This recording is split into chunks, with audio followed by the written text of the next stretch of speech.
ओई रंगा बाज बाबू घर हटे बलिया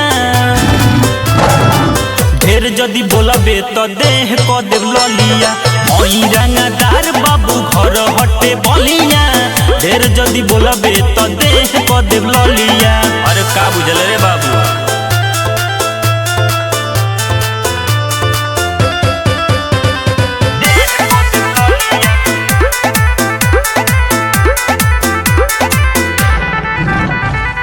हमरा या गहना चली रंगदारी 10 जना पोय अकेले बानी भारी। अरे जिले बरांड रे बाबू।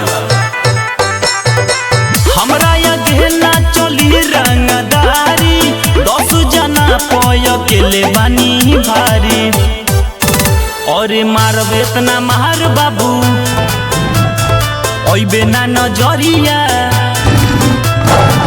ढेर जदी बोलबे तो देह क देव ललिया। ओई रंगदार बाबू घर हटे बलिया ढेर जदी बोलबे तो देह क देव ललिया।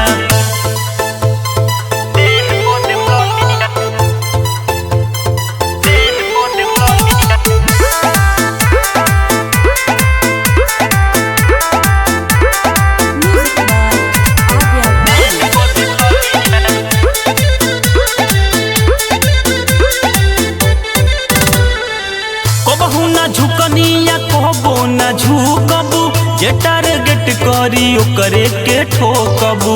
मारत मारत खाल खींच ले। कहबो ना झुकनिया कहबो ना झुकबू जे टारगेट करी ओकरे के ठोकबू।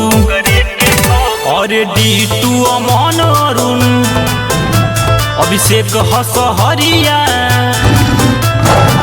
ढेर जदी बोलबे तो देह क देव ललिया। ओई रंगदार बाबू घर हटे बलिया ढेर जदी बोलबे तो देह क देव ललिया। अरे बलिया का शेर आई रे।